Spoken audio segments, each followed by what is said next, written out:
Hello Kings generation family, Kings generation சபையில் இருக்கிற எல்லா நல்ல உள்ளங்களுக்கும்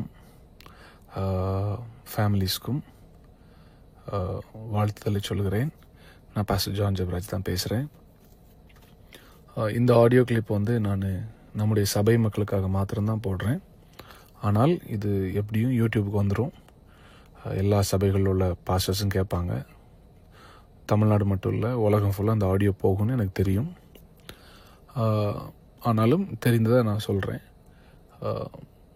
அதுக்கு முன்பதாக இதை கேட்கிற எல்லா மற்ற சபை ஆட்களுக்கு, மற்ற ஊழியர்களுக்கு, மற்ற விசுவாசிகளுக்கு, கிங்ஸ் ஜென்ரேஷன் சபை அல்லாத மற்றவர்களுக்கு சொல்கிறேன். ஒருத்தருடைய பிரச்சனையை நம்ம என்டர்டெயின் பண்ணிட்டோ, இல்லை அதை குறித்த காசிப் பண்ணிட்டோ, இன்னொருத்தங்களுக்கு அனுப்பிட்டு அதை நம்ம தேவையில்லாத கமெண்ட்ஸ் பண்ணிட்டோ, இல்லை அந்த இன்னொருத்தருக்கு காயத்தை கொடுக்கறத நம்ம எப்போவுமே என்ஜாய் பண்ணக்கூடாது. அது நமக்கு நல்லது கிடையாது. நீங்கள் செய்வதற்கு கர்த்தர் உங்களுக்கு பதில் தருவாராக. கிங்ஸ் ஜென்ரேஷன் சபை மக்களோடு நான் கிட்டத்தட்ட அக்டோபர் மாதத்துலேருந்து நான் பேசலை. ஏன்னா அக்டோபர் மாதத்துக்கு அப்புறம் நான் கோயம்புத்தூரில் இல்லை, வெளியே போயிட்டேன். நான் இந்த ஆடியோவை நான் ரிலீஸ் பண்ணுற ஒரு கட்டாயத்தில் நான் வந்ததுனால வேறு வழி இல்லாமல் நான் ரிலீஸ் பண்ணுறேன். இந்த ஆடியோவில் நான் எல்லாம் பேச போகிறது கிடையாது.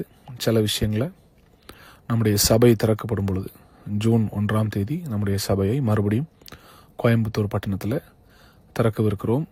எந்த கட்டடத்திற்காக நீங்கள் நிதி கொடுத்தீங்களோ அதே கட்டடத்தில் தான் நம்முடைய சபை ஆராதனை தொடங்கவிருக்கிறது. ஸோ நீங்கள் ஒருவேளை நீங்கள் ஆல்ரெடி வேறு சபைகள் நாங்கள் போயிட்டோம், இல்லை சிலர் இனி இந்த சபைக்கு நாங்கள் வர விரும்பலன்னு சொன்னால் கூட எனக்கு பிரச்சனை இல்லை. உங்களுக்காக நான் ஜெபிக்கிறேன். உங்களை மனதார நான் ரிலீஸ் பண்ணுறேன். உங்களை ஆசீர்வதிக்கிறேன். நீங்கள் எங்கே இருந்தாலும் நல்லா இருக்கணும். கிங்ஸ் ஜென்ரேஷன் ஆரம்பித்து 5 வருடங்கள் ஆகிறது. இந்த 5 வருஷத்தில் எத்தனை தியாகங்களை நான் சபைக்காக செய்திருக்கிறேன், இந்த சபை வளர்ச்சிக்காக செய்திருக்கிறேன், மக்களுடைய தேவைகளுக்காக செய்திருக்கிறேன். எத்தனை ஆயிரம் ஜனங்களை கர்த்தர் சுகமாக்கி இருக்கிறாருன்னு நீங்கள் எல்லாம் சாட்சி பார்த்துருக்கிறீங்க. ஆண்டவர் அந்த ஊழியத்தில் இருப்பதையும், ஆண்டவர் என்னோடு இருப்பதையும் பாடல்கள் மூலமாக, பிரசங்கத்தின் வாயிலாக எத்தனையோ ஹீலிங் டெஸ்டிமனிஸை நீங்கள் கேட்டு கர்த்தர் என்னோடு இருப்பதை கண்டுதான் கிட்டத்தட்ட 2300க்கும் மேற்பட்ட மெம்பர்ஸ் நம்ம சபையில் சேர்ந்தீங்க. என்னுடைய குடும்ப பிரச்சனையை நான் பொது இடத்தில் பேச விரும்பவில்லை, அதை செய்யவும் மாட்டேன்.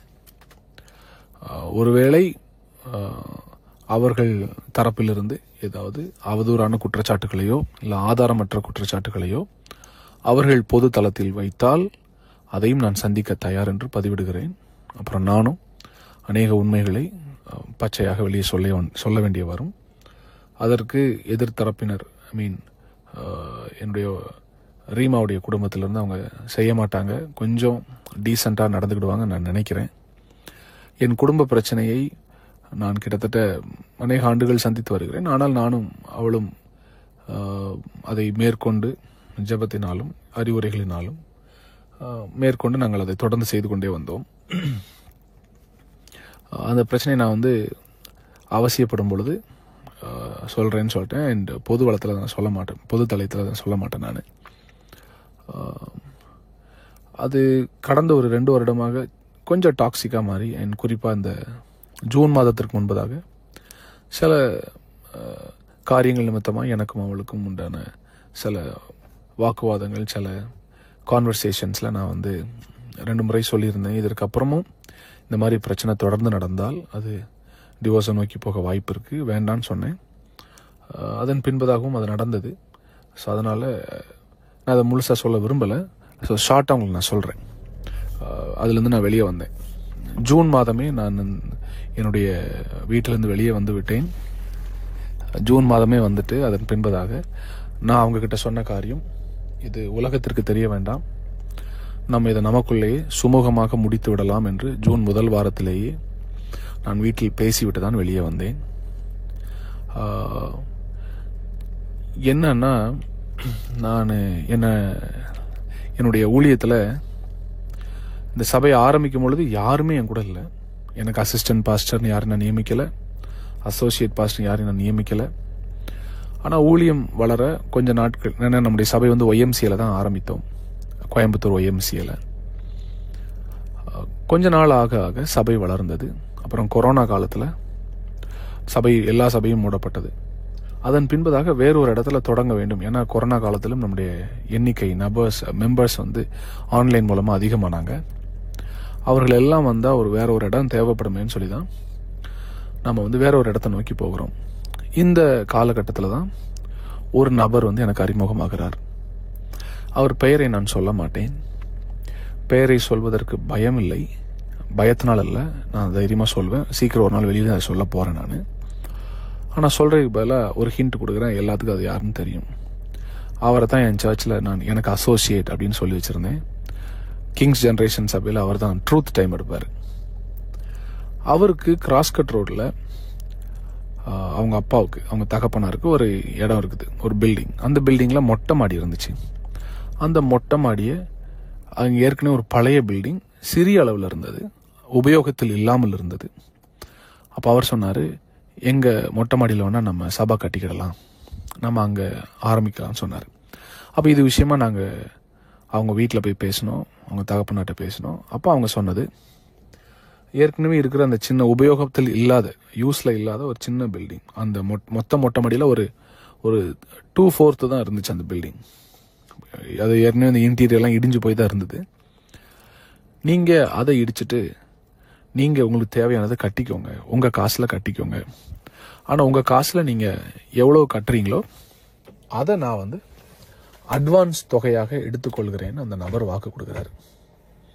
அவர் வாக்கு கொடுத்ததுனால, அவருடைய மகனும் என் கூட இருந்ததுனால, அந்த நேரத்தில் கிங்ஸ் ஜென்ரேஷன் சபையில் இணைய விரும்பின சில குடும்பங்கள் இருந்தாங்க. அந்த குடும்பங்களோடு நாங்கள் பேசி நாங்கள் ஒரு முடிவுக்கு வந்து அது எவ்வளவு தொகையாகவும் நாங்கள் கணக்கிட்டு அந்த தொகையை நாங்கள் ஆன்லைன் மெம்பர்ஸ்டே நாங்கள் கலெக்ட் பண்ணி என்னுடைய பணமும் ஒரு பெரிய தொகையை போட்டு போத் எக்ஸ்டீரியர் அண்ட் இன்டீரியர் நாங்கள் பில் பண்ணுறோம். எக்ஸ்டீரியரை பில் பண்ணுறதுக்கு மட்டுமே கிட்டத்தட்ட 10 லட்ச ரூபாய்க்கு மேலே, குறைஞ்சது ஒரு 15 லட்ச ரூபாய்க்கு பக்கத்தில் செலவாயிருச்சு. ஏன்னா ஏற்கனவே இருந்ததை இடித்து நாங்கள் தான் அதை காலி பண்ணோம். அதை இடித்து அங்கேருந்து க்ளீன் பண்ணி அதை கொண்டு போய் ஒரு இடத்துல கொட்டி அதை க்ளீன் பண்ணி மறுபடியும் அந்த இடத்துல புதிய ஏற்கனவே இருந்த செவர்லேருந்து அதிகமாக நாங்கள் கட்டி அதன் பின்பதாக அங்கே ஷீட் போட்டு எல்லாம் செய்தோம். இது போக தான் இன்டீரியர். ஸோ எக்ஸ்டீரியருக்கு மட்டுமே கிட்டத்தட்ட நாங்கள் 15 லட்ச ரூபா செலவு பண்ணோம்.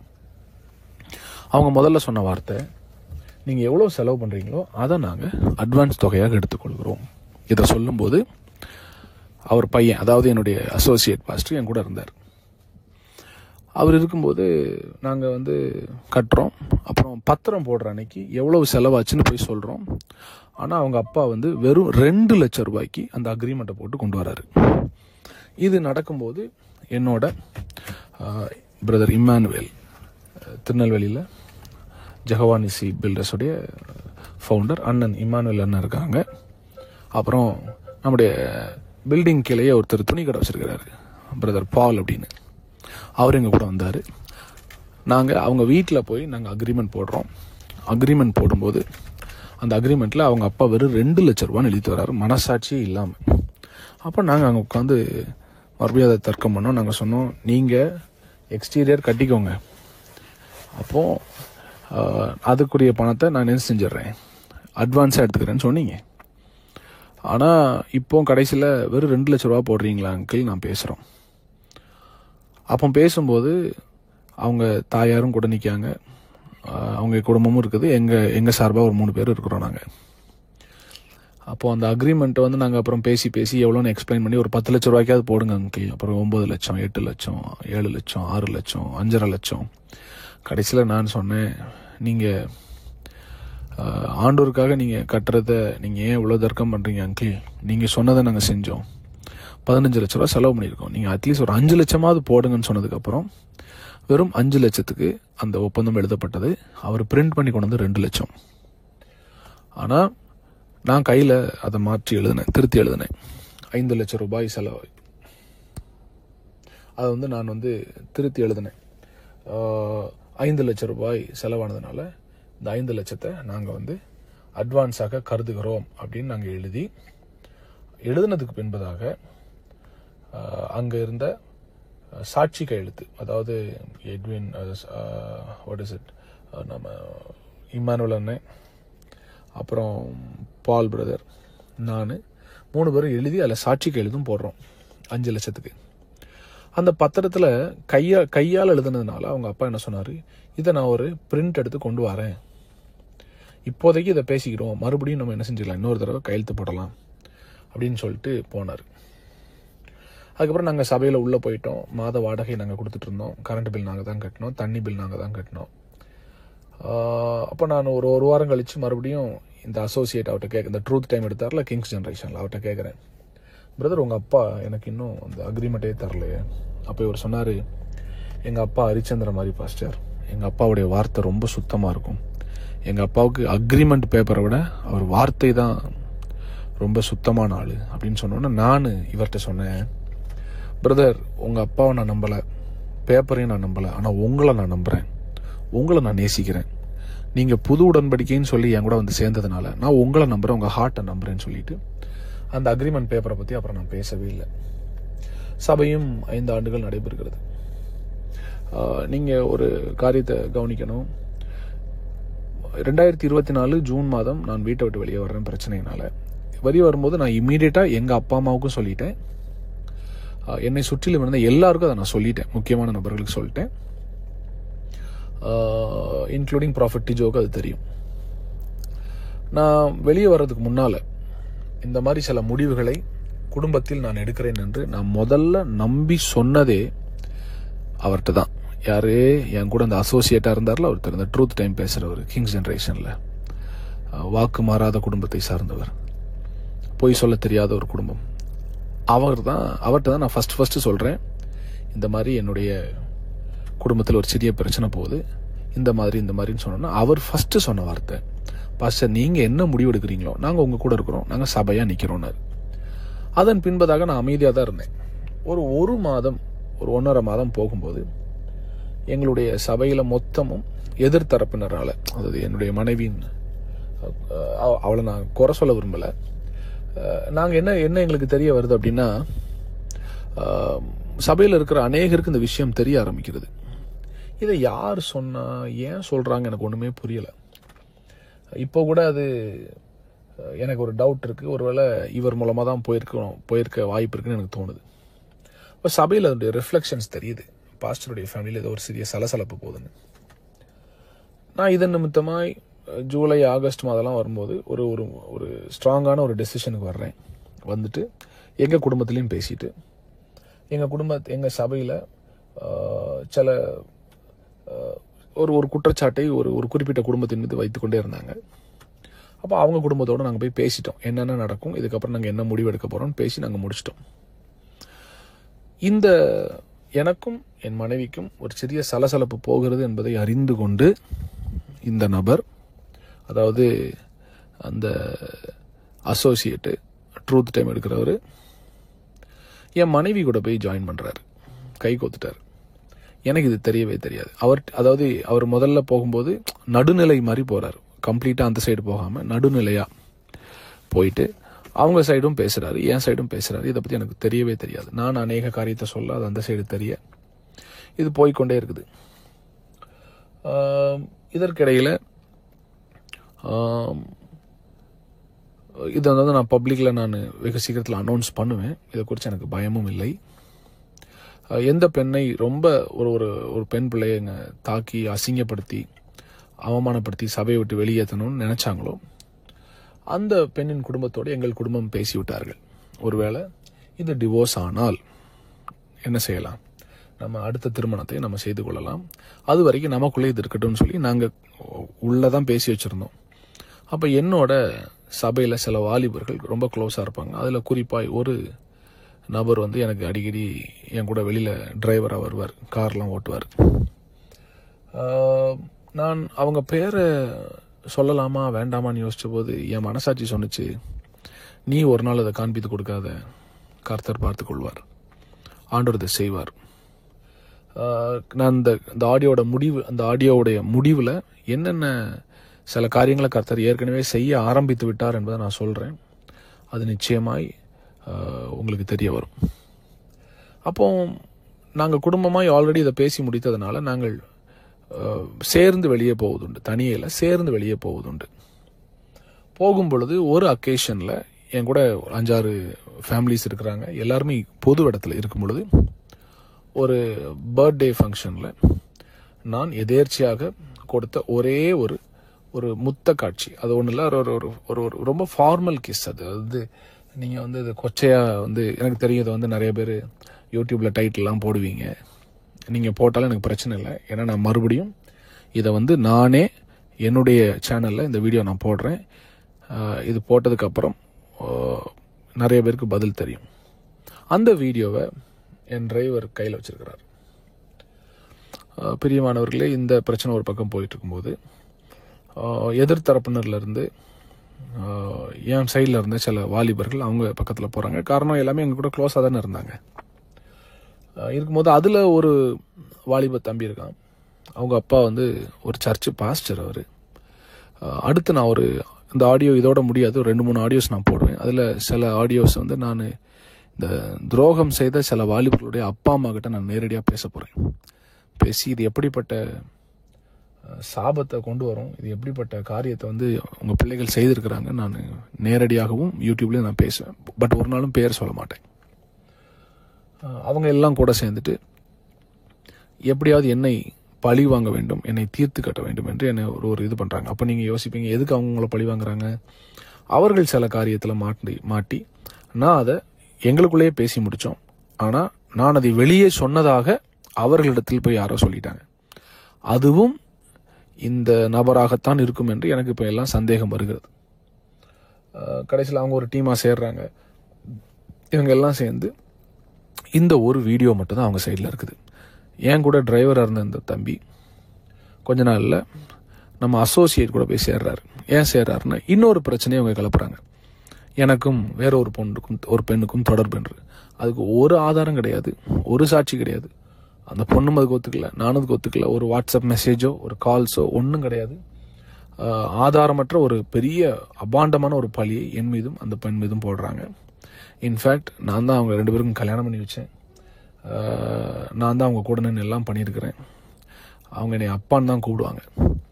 அந்த பெண்ணோட என்னை தொடர்பு படுத்தி பேசின உடனே நான் இமீடியட்டாக நான் அவங்க வீட்டில், அந்த பையன் பொண்ணு வீட்டில் தான் நான் தங்கியிருந்தேன் கொஞ்சம் நாட்கள், கொஞ்சம் மாதங்கள் கூட சொல்லலாம்.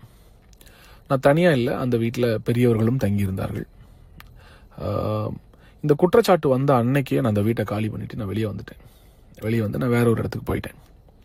வீட்டை விட்டு அநேக நாட்கள் வெளியே இருந்த நான் மறுபடியும் செப்டம்பர் மாதம் இந்த பிரச்சனைகள் அதிகமாகிறது போல தோணுன உடனே சரி, சபையை காப்பாற்ற வேண்டும், ஊழியத்தை காப்பாற்ற வேண்டும், நம்முடைய பர்சனல்னா கூட நம்ம என்ன செஞ்சிடலாம், பல்ல கடிச்சிட்டு நம்ம வாழ்ந்துடலாம், நம்ம பிள்ளைக்காக நம்ம என்ன செஞ்சலாம், அமைதியாக போயிடலான்னு சொல்லிட்டு மறுபடியும் ப்ராஃபட் டீஜோ என்னை பார்த்து பேசுகிறாரு. அந்த ஒரு காரணத்தினால நான் திருப்பி நான் வீட்டுக்கு போயிட்டேன். நான் வீட்டுக்கு போனதுக்கப்புறம் தான் தெரியுது பிரச்சனை இன்னும் முடியலை. காரணம், அதற்குள்ளாக இந்த அசோசியேட்டு இந்த பசங்களை கையில் வச்சுட்டு, எதிர்த்தரப்பினர் மற்ற ஆட்களையும் கையில் வச்சுட்டு ஏற்கனவே சபையை அபகரிக்க திட்டமிட்டதால் நான் வீட்டுக்கு திரும்பி போனதுக்கு பின்பதாகவும் அவர்கள் என்னை நிம்மதியாக வாழ விடவில்லை. ஏன்னா நான் டெஸ்ட் பண்ணுறேன் வீட்டில். எடுத்த உடனே நான் உள்ளே போயிட்டு எல்லாத்தையும் செய்யலை. எனக்கு ஐ நீடட் சம் டைம். நான் சொன்னேன், எனக்கு கொஞ்சம் டைம் வேணும், எனக்கு ஒரு மாதமாவது எனக்கு டைம் வேணும். ஏன்னா நிறைய பாதிப்புகளை இந்த 3-4 மாதங்களில் சபைக்குள்ளே நீங்கள் கொண்டு வந்துட்டீங்க. அவதூறாக பேசி அநேகருக்கு கெட்ட பேர், எனக்கும் கெட்ட பேர் கொண்டு வந்துட்டீங்க, நிறைய பேர் கெட்ட பேர் கொண்டு வந்துட்டீங்க. அப்போ என் தரப்பில் எனக்காக நின்று என்னுடைய சபை மக்களுக்கும் நிறைய கெட்ட பேர் கொண்டு வந்துட்டீங்க, அவங்களையும் அசிங்கமாக பேசிட்டீங்க. இந்த காயம் ஆறுவதற்கு எனக்கு ஒரு மாதமாவது டைம் வேணும்னு சொல்லிட்டு என் மனைவிட்ட நான் சொல்லிட்டு நான் வீட்டிலே தான் இருக்கிறேன். ஆனால் வீட்டுக்குள்ளே நான் பேசுகிற எல்லா காரியத்தையும் ஏற்கனவே இவர்கள் கூடி திட்டம் பண்ணாங்களா அந்த டீமுக்கு எல்லா அப்டேட்ஸும் போயிட்டே இருக்கு. அப்போ திடீர்னு எனக்கு ஒரு மிரட்டல் வருது, நாங்கள் உன்னைய கொலை பண்ண போகிறோம் அப்படின்னு சொல்லிட்டு. நான் சொன்னேன், கொலை பண்ணால் நீங்கள் வாங்கப்பா, இந்த மாதிரி இந்த அட்ரஸில் தான் நான் இருக்கேன், வந்துட்டு போங்கன்னு சொல்கிறேன். அதன் பின்பதாக இல்லை, நீ என்ன பண்ணன்னு தெரியுமா, அவன் பொண்ணு மேலே கை வச்சுட்ட, அவன் ஒய்ஃப் மேலே கை வச்சுட்டேன்னு ஏதோ ஒரு அசிங்கமான ஆதாரமற்ற குற்றச்சாட்டுகளை கொண்டு வரும்போது தான் நான் அதை கொஞ்சம் தீவிரப்படுத்தி, சரி கொஞ்ச நாள் நம்ம சபை ஊழியத்திலிருந்து ரெஸ்ட் எடுத்துட்டு இந்த சபையை எனக்கு அசோசியேட்டாக இருக்கிற அதே நபர் அவர் தான் கெட்டவர்னு தெரியாமல் அவர்கிட்டே கொடுத்துட்டு கொஞ்சம் வெளியே போயிட்டு ஒரு 1 year கேப் எடுத்துட்டு ஒரு ப்ரேயர் பண்ணிட்டு சரி நம்ம எல்லா விஷயத்தையும் செட் பண்ணிட்டு திருப்பி வரலான்னு சொல்கிறேன். ஆனால் இவர்கள் சொல்கிற எந்த குற்றச்சாட்டுக்கும் ஆதாரமே கிடையாது. சொல்லப்போனால் அந்த ஒரு பையனை வந்து ஒரு பையனை வச்சு என்னை மிரட்டினார்ல அந்த அசோசியேட்டு, கொலை பண்ணிடுவேன் அப்படி பண்ணிடுவேன். அந்த பையன் பாவம், ஆக்சுவலாக அவன் பாவம். அவனுக்கு வந்து என்னை ரொம்ப நேசித்த பையன்.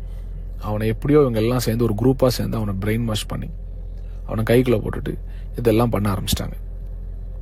இப்போ அக்டோபர் மாதம் 22ஆம் தேதி என்னுடைய பர்த்டேக்கு ஒரு நாளைக்கு முன்னால் இந்த குரூப், அதாவது இவங்க வந்து சாதாரண குரூப் கிடையாது, பெரிய சைக்கோ குரூப். இவங்க வந்து ஒரு மனிதனை எப்படி அவன் மனநலத்தை பாதிக்க வச்சு அவனை வந்து அணுவாக கொன்று அவனை மென்டலி அவனை மன அளவிலும் அவனை கொன்று அவன் உணர்ச்சிகளையும் கொன்று கிட்டத்தட்ட தற்கொலைக்கு நேராக அவனை வழிநடத்துகிற அளவுக்கு கெப்பாசிட்டி உள்ள ஆட்கள் இவங்க.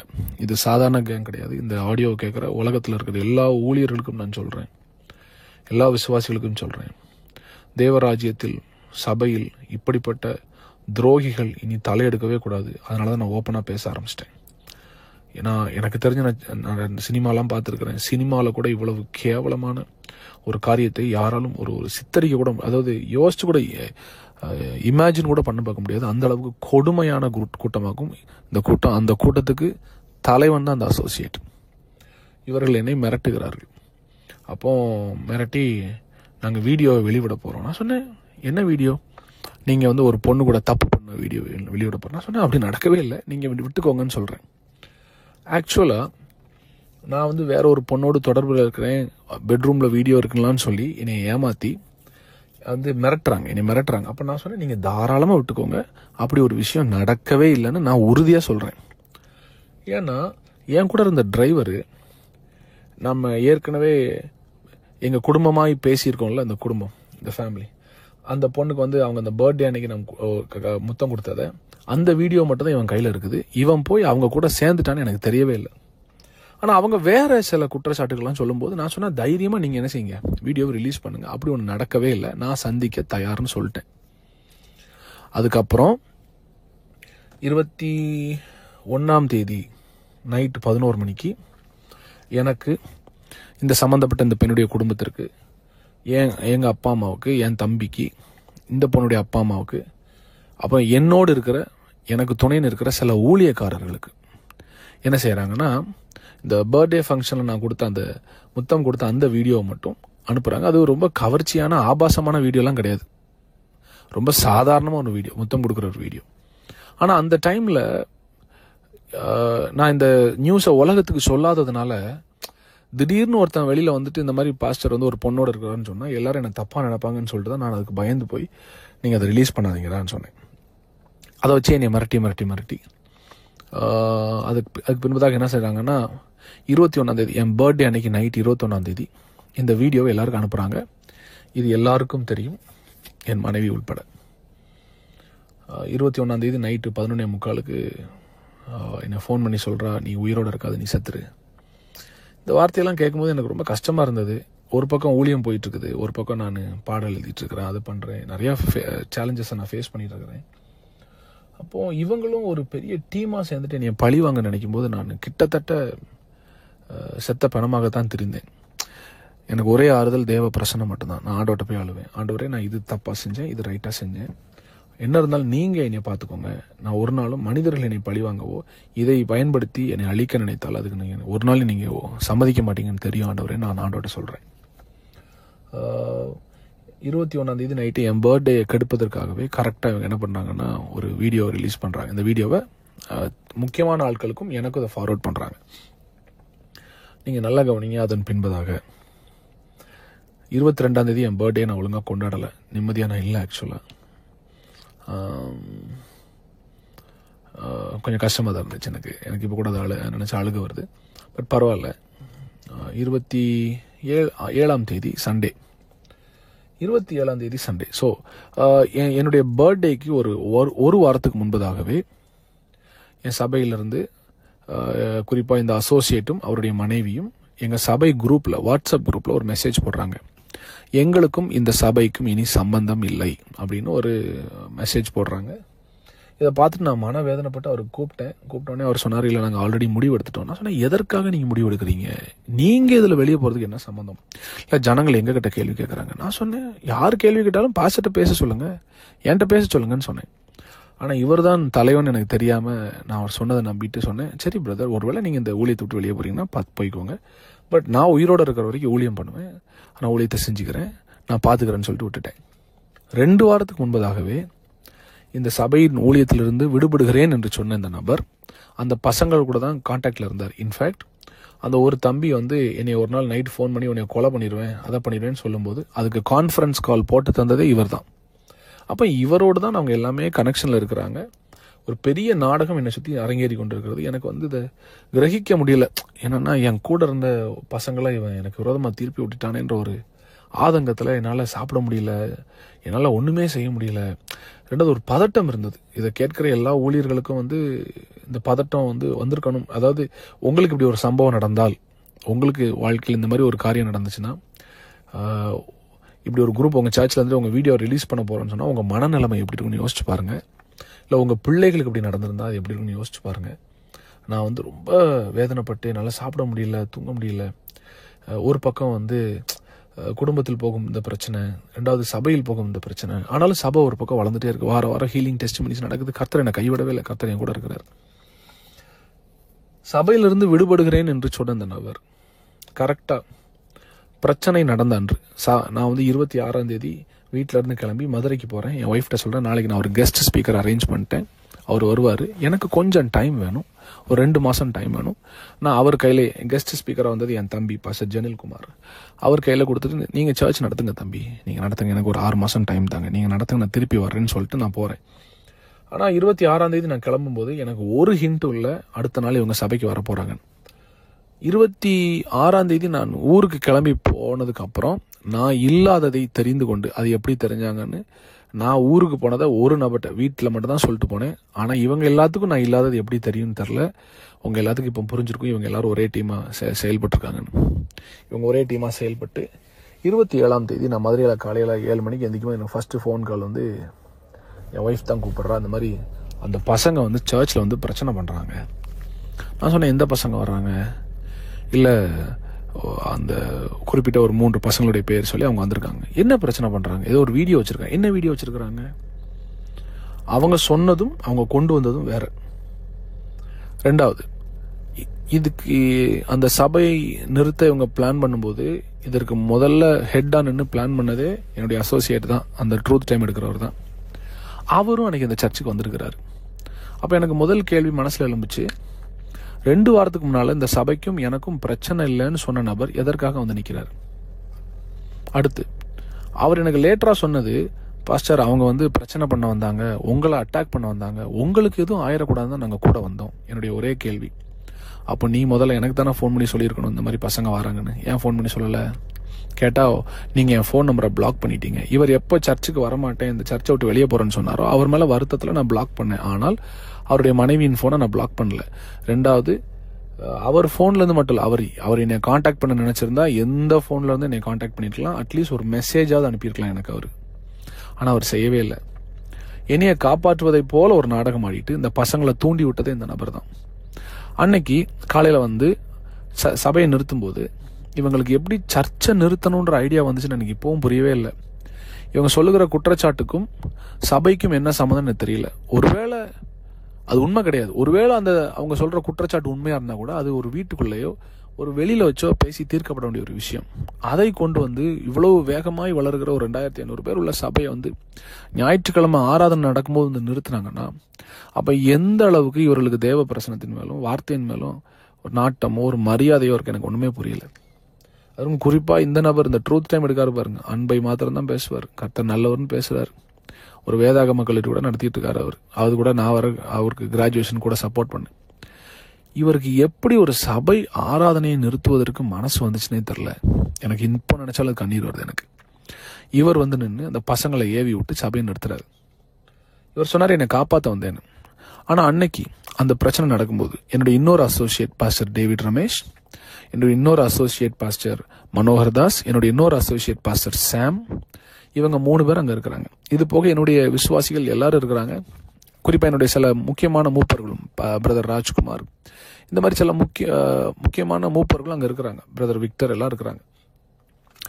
இவங்க எல்லாரும் இந்த பசங்களை நிறுத்தி, தம்பி இது சபை, நீங்கள் சொல்கிற குற்றச்சாட்டு தனிப்பட்ட குற்றச்சாட்டு, நீங்கள் அங்கே தான் அதை பேசணும், சபையை நிறுத்த யாருக்கும் உரிமை இல்லைன்னு சொல்லி இந்த பசங்களை சொல்லி மேடையிலேருந்து இறக்கி கீழே கொண்டு வந்துட்டாங்க. அந்த பசங்களும் வர்றாங்க. வந்த பசங்களை மறுபடியும் கையை பிடிச்சி முன்னால் போய் நின்று பேசுன்னு சொன்னதே இந்த அசோசியேட் தான். யார்? இந்த ட்ரூத் டைம் எடுக்கிறவர் தான். இது நானல்ல, அங்கே இருந்த எல்லா விசுவாசிகளும் சொன்னது, எல்லா பாஸ்டர்ஸும் சொன்னது. என்கிட்ட ஃபோன் பண்ணி அழுதாங்க, பாஸ்டர் நாங்கள் இந்த பசங்க தான் பிரச்சனை பண்ணுறாங்கன்னு நினைக்கிறோம், அப்புறம் தான் தெரியுது இவர் தான் பாஸ்டர் அந்த பசங்களே கூட்டிகிட்டு வந்திருக்கிறாரு, இவர் தான் அந்த பசங்களை மறுபடியும் மேடையில் ஏற சொல்கிறாரு, அந்த பசங்க கீழ்ப்படிஞ்சு சபை ஆராதனையை தொடக்கூடாதுன்னு வெளியே போகிறாங்க பாஸ்டர், ஆனால் இவர் கேட்க மாட்டேக்காரு, இவர் கையை பிடிச்சி மறுபடியும் மேடை கூட்டு போகிறாரு, இவர் கையை பிடிச்சி பேசுங்கடான்னு சொல்கிறாரு. அடுத்தது நான் சொன்னேன்ல அந்த பர்த்டே பார்ட்டியில் கிஸ் பண்ண வீடியோ, அந்த வீடியோவை ஃபோனில் எல்லாருக்கும் காண்பித்ததே இவர் தான். யார்? அசோசியேட் தான். இந்த ட்ரூத் டைம் நடத்துகிறவர் தான். அந்த அவர் ஃபோனில், வேற ஒருத்தன் ஃபோனில் இல்லை, அவர் ஃபோனில் எல்லாருக்கும் ப்ளே பண்ணி காமிச்சிருக்கிறாரு. இதுக்கு அங்கே இருக்கிற விசுவாசிகள் சாட்சி, அங்கே இருக்கிற விசுவாசிகள் சாட்சி. இவரே ஃபோனில் அந்த வீடியோ எல்லாத்தையும் காமிச்சு பாருங்க, நம்ம பாஸ்டர் என்ன பண்ணுறாரு பாருங்க. அது ஒரு பெரிய ஆபாசமான வீடியோவும் கிடையாது. அதை காண்பிச்சுட்டு இவங்க சொன்ன அடுத்த குற்றச்சாட்டு என்னன்னா, அது போதுமான ஆதாரம் அது கிடையாததுனால அதை வைத்து ஒரு பெரிய சபையை நிறுத்துவதற்கான ஒரு போதுமான அது ஆதாரமாய் தோன்றாததுனால இவங்க வேற ஒரு பல குற்றச்சாட்டுகளை சேர்ந்து வைக்கிறாங்க. அதில் அவங்க சொன்னது என்னன்னா, இது மட்டும் இல்லை, இதை போல நிறைய வீடியோஸ் நாங்கள் வச்சிருக்கிறோம், இது போல நாங்கள் நிறைய வீடியோஸ் வச்சிருக்கிறோம், அவர் நிறைய பெண்களோட தப்பு பண்ணியிருக்கிறாரு. நான் அந்த அசோசியேட்டை ஒரு காரியத்தை இந்த ஆடியோ மூலமாக சொல்கிறேன். உன்னை நம்பினதுக்கு, உன்னை என் கூட வச்சதுக்கு நீ பண்ண துரோகம் இருக்கு பாரு, உன்னை கடவுள் பார்த்துக்கிட்டாரு. இதற்கான பதிலை உன் தலைமுறைகள் பார்க்கும். நீங்கள் நடித்த நாடகம், என்கிட்ட நல்லவ மாதிரி நடிச்சுட்டு பசங்களை ஏவி விட்டு நீங்கள் நடித்த நாடகம் வெளியே வராதுன்னு நினச்சி தான் நீங்கள் இவ்வளவும் பண்ணீங்கன்னு தெரியும். ஆனால் கர்த்தர் யாருன்னு சொல்கிறேன், எனக்குள்ள இருக்கிற ஆவியானவர் யாருன்னு சொல்கிறேன், அவர் எல்லாத்தையும் காண்பிச்சு கொடுத்துருவார், எல்லாத்தையும் வெளிச்சத்துக்கு கொண்டு வந்துடுவார். நான் இன்னும் சில உண்மைகளை சொல்கிறேன். அந்த பசங்களை வச்சு பிரச்சனை பண்ணிட்டு சபையை நிறுத்திட்டு சபை ஆராதனை நடக்காதுன்னு எல்லாரையும் போக வச்சிருக்கிறாங்க. என் முதல் கேள்வி, எனக்கு அசோசியேட் பாஸ்டர் இருந்துட்டு இந்த சபைக்கும் எனக்கும் சம்மந்தம் இல்லைன்னு சொல்லி வெளியே போனேன், உங்களுக்கு மறுபடியும் அந்த சபையில் என்ன வேலை? அதுவும் கரெக்டாக இந்த பசங்க வர்ற அன்னைக்கு. ஒருவேளை என் பில்டிங்கு எந்த பிரச்சனையும் வந்துடக்கூடாதுன்னு காப்பாற்ற வந்தேன், இல்லை பாஸ்டர் மேலே கையை வச்சிடக்கூடாதுன்னு காப்பாற்ற வந்தேன். நான் அந்த சபையில் அன்னைக்கு ஞாயிற்றுக்கிழமை காலையில் இல்லைன்ற விஷயம் உங்களுக்கு தெரியும். அப்புறம் எப்படி இந்த பசங்க என்னை அட்டாக் பண்ணுவாங்க நீங்கள் சொன்னீங்க? ரெண்டாவது, கரெக்டாக எப்படி அவங்க வந்த டைமுக்கு நீங்களும் வந்தீங்க? சரி, அப்படியே அவங்க ஃபோன் பண்ணி சொல்லியிருந்தாலும் அந்த பில்டிங் உங்கள் அப்பா பேரில் இருக்குது, நீங்கள் தான் ஓனரு. பக்கத்தில் இருக்கிற போலீஸ் ஸ்டேஷன் ஃபோன் பண்ணி இந்த மாதிரி எங்கள் பில்டிங்க்கு 4 பேர் பிரச்சனை பண்ண வர்றாங்க சார், எங்களுக்கு பாதுகாப்பு வேணும்னு நீங்கள் கொடுத்துருக்கணுமா இல்லையா? என் கூட 5 வருஷம் இருந்தீங்களே, உங்களை எல்லா மேடையிலும் ஏற்றி உட்கார வச்சேனே, என் பிரசங்கத்துக்கு முன்னால் உங்களுக்கு 15 நிமிஷம் 20 நிமிஷம் மைக்கை கொடுத்து பேசுங்கன்னு சொன்னேன். இந்த சபையில் எனக்கு என்ன மரியாதை கொடுக்குறீங்களோ அதே மரியாதையை இவருக்கும் கொடுங்க அப்படின்னு சொல்லி உங்களை பக்கத்தில் நிறுத்தி வச்சுருந்தேனே, அதுக்கு நீங்கள் காண்பித்த நன்றி தானே அது? அதுக்கு நீங்கள் காண்பித்த நன்றி தானே அது? மான வேதனையோடு சொல்கிறேன், என் சபையை நான் திருப்பி ஆரம்பிப்பேன், என்னுடைய ஊழியம் திரும்ப வளரும், கர்த்தர் என் பக்கத்தில் இருக்கார், ஜனங்களும் என்னை புரிந்து கொள்வார்கள். நான் மறைஞ்சு ஓடி வாழ்கிற கூட்டம் கிடையாது. நான் ஆண்டோடைய பிள்ளை, அவர் என்னை நீதிமானா மாற்றிருக்கிறார். நான் சொல்கிறேன், உங்களுக்கு அவ்வளோ செஞ்சனே, துரோகம் செய்வதற்கு முன்பதாக 1 நிமிஷம் 2 பேர் யோசிச்சு பார்த்தீங்களா? புருஷனை பொண்டாட்டி உட்காந்து இவ்வளோ நம்பினாரு, எனக்கு கொடுக்குற மதிப்பு அவங்களுக்கு கொடுங்கன்னு சொன்னார். இந்த சபை ஒருவேளை நான் அடுத்து கிளை சபைகள் வேறு தேசங்களில் ஆரம்பித்தா நான் போவேன், அப்போ இந்த சபை எவ்வளோ பெரிய சபையாக இருந்தாலும் இதை என்னுடைய அசோசியேட் கையில் கொடுத்துட்டு போவேன்னு சொன்னேன். எப்படி அவங்களுக்கு மனசு வந்துச்சு? இப்படி ஒரு இருதயம் உள்ள ஒரு மனுஷனை நீங்கள் சிதைப்பதற்கு மனசாட்சி உள்ளவங்க 2 பேருக்கும் மனசாட்சி இல்லை, நீங்களாம் பைபிளை தொடாதீங்க. இல்லை பிரசங்க வர பண்ணுறீங்க, அன்று கர்த்தர் நல்லவர்னு. சரி, மற்ற மக்களுக்கு நான் அதை சொல்கிறேன். ஏன்னா அந்த ஆடியோ அவரும் கேட்பாரு, அவருக்கும் தெரியணும், அவருக்கும் குத்தணும். இது அவங்க குடும்பத்தாருக்கும் தெரியணும். இப்படி ஒரு பாம்பை வளர்த்து வச்சிருக்கிறோன்னு, இப்படி ஒரு சர்ப்பத்தை வளர்த்து வேற ஒரு உலகத்தில் கர்த்தரால் உயர்த்தப்பட்ட ஒரு பிள்ளைய எந்த சிபாரிசும் இல்லாமல், எந்த யாருடைய ரெக்கமெண்டேஷனும் இல்லாமல், கிருபையால் மாத்திரம் மேலே வந்து இத்தனை ஆண்டுகள் கஷ்டப்பட்டு ஊழியத்தில் மேலே வந்து உலகத்துக்கே ஆசீர்வாதமாக இருக்கிற ஒரு பிள்ளைய உங்கள் மகன் மனசாட்சி இல்லாமல் கொண்டிருக்கிறான். அது உங்களுக்கு கேட்கணும், உங்களுக்கு புரியணும். சாபத்தை சம்பாதிச்சு வச்சிருக்கீங்க நீங்கள். மக்களுக்கு நான் சொல்கிறேன், அன்னைக்கு அந்த பிரச்சனை நடக்கும்போது கூட இருந்த எல்லாரும் அநேக ஆதாரமற்ற குற்றச்சாட்டுகள் அவங்க வந்து காண்பிச்சு இந்த ஒரு வீடியோ தான், ஆனால் நிறைய வச்சிருக்கோன்னு சொன்னாங்க. எங்கே வச்சிருக்கிறீங்க? ரிலீஸ் பண்ணுங்கடா. நீங்கள் உங்கள் கையில் இல்லைன்னு தெரியும்.